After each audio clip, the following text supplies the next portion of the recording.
মাদারীপুর জেলা প্রশাসক যৌথ বাহিনীর সমন্বয়ে রাজৌর উপজেলার বিভিন্ন পূজা মণ্ডপ পরিদর্শন করেন। মাদারীপুর থেকে স্টাফ রিপোর্টার মোহাম্মদ মহিউদ্দিন চৌধুরী হীরার পাঠানো ভিডিও চিত্রে বিস্তারিত।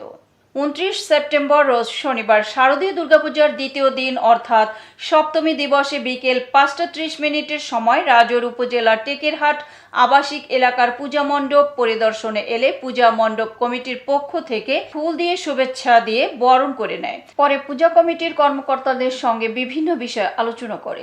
তিনি বলেন, যে যার ধর্ম নির্বিঘ্নে উৎসব মুখর পরিবেশে পালন করবে। মাদারীপুর জেলা ও রাজৌর উপজেলা প্রশাসন সার্বিকভাবে সহযোগিতা করবে বলেও জানান। এবং পূজা উদযাপন কমিটির কর্মকর্তারা জানান, এখন পর্যন্ত খুব শান্তিপূর্ণভাবে আমরা খুশি ভাগাভাগি করে পূজা উদযাপন করতে পারছি ও আইন শৃঙ্খলা রক্ষাকারী বাহিনীর সার্বিক সহযোগিতা আমরা পাচ্ছি।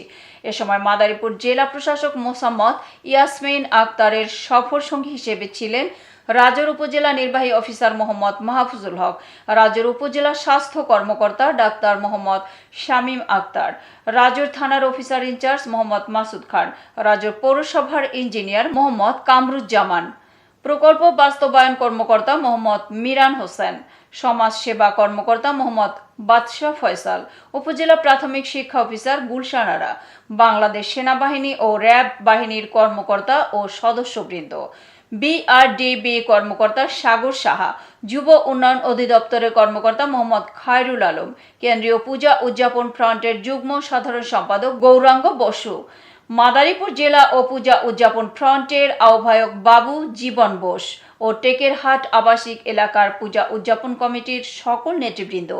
রাজৌর উপজেলার সর্বমোট 259টি দুর্গাপূজা মণ্ডপে পূজা উদযাপন হচ্ছে। 35টি পূজা মণ্ডপকে ঝুঁকিপূর্ণ হিসেবে নেওয়া হয়েছে।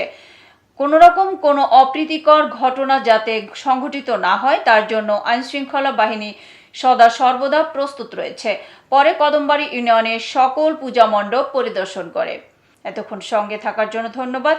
i1 টিভি নিয়মিত আপডেট পেতে ভিজিট করুন আমাদের ওয়েবসাইট, ফেসবুক, ইনস্টাগ্রাম ও ইউটিউব চ্যানেলে।